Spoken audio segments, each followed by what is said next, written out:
الحمدلله خداوند باید بار دیگر الحمدلله ما را نصیب کرد همگی برادرایی که 16 فوریه اومدگی بودیم در جبل نور، در بالای جبل نور، در بالای کوه نور، در غار هیرا هستیم. شیخ اونجا جوش کشید در بالای در غار هیرا هستیم الحمدلله. یعنی در نزدیکی غار هیرا اون برادرها و نوبت خدیث اوکش کردیم.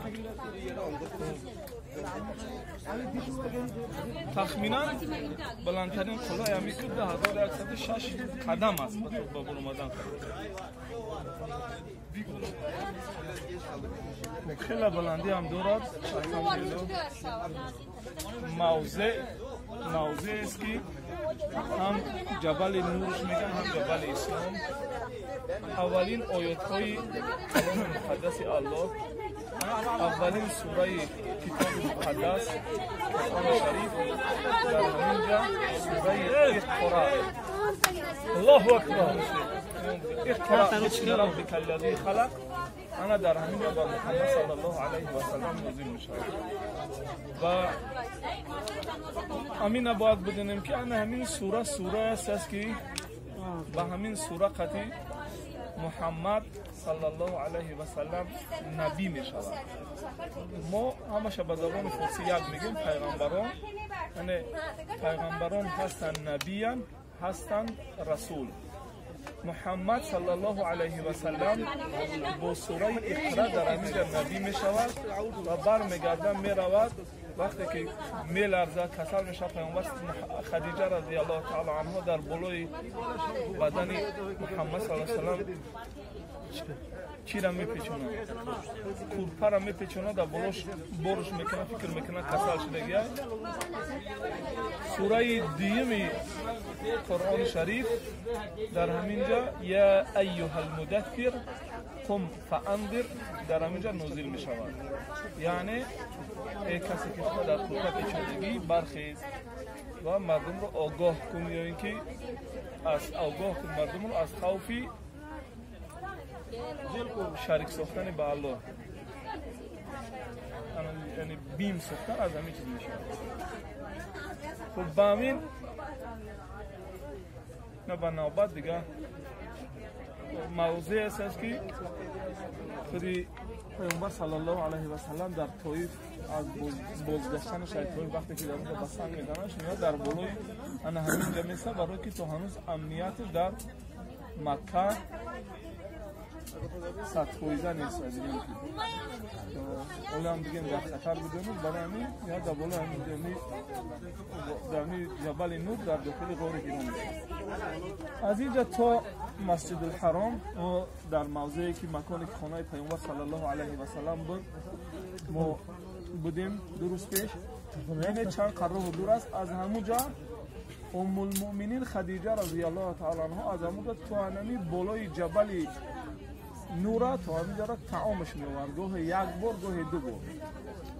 چیزی که خودی خیلی آسان شده که ما تو نیم شخری با دو تو خیلی شب با ماشین میای باید شا آسانه که همه شاونه چیو ساز کرده گیم لیستی ساز کرده گیم برای همه هر سال همون لیستی ساز زیاد چیدم میگن اما حساب قدمش هم زیاد میشوند. یک سالی قدم سال دیگه خیلی قدم ما خلاصه باید درک بکنیم که چی زحمت گذشتگان ما از ام المؤمنین مادرمان خدیجه رضی الله تعالی عنها و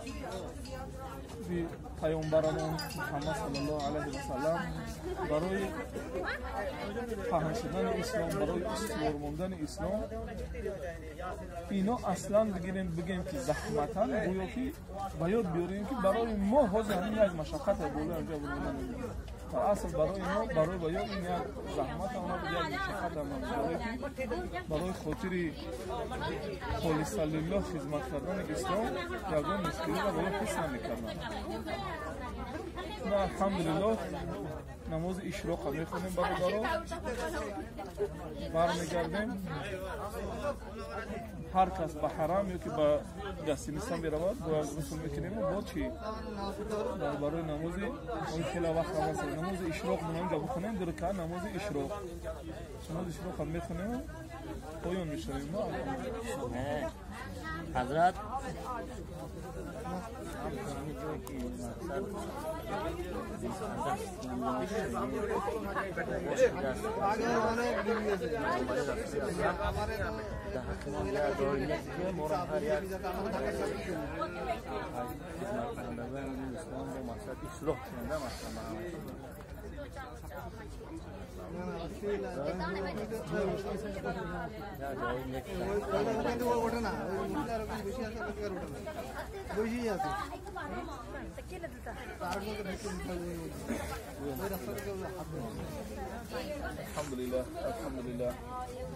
الحمد لله رب العالمين. اللهم لك الحمد كله ولك الشكر كله وإليك يرجع الأمر كله علانيته فأهل أنت تحمد وأحسن أنت أن تعبد وأنت على كل شيء قدير. اللهم نحن عبادك أبناء عبادك أبناء أمتك نواصينا بيدك ماض فينا حكمك عدلا فينا قضاءك نسألك بكل اسم هو لك سميت به نفسك أو أنزلته في كتابك أو علمته أحد من خلقك أو استأثرت به في أن تجعل القرآن ربيع قلوبنا ونور صدورنا وجلاء أحزاننا وذهاب همومنا وشفاء أمراضنا ورحمة للأموات يا رب العالمين.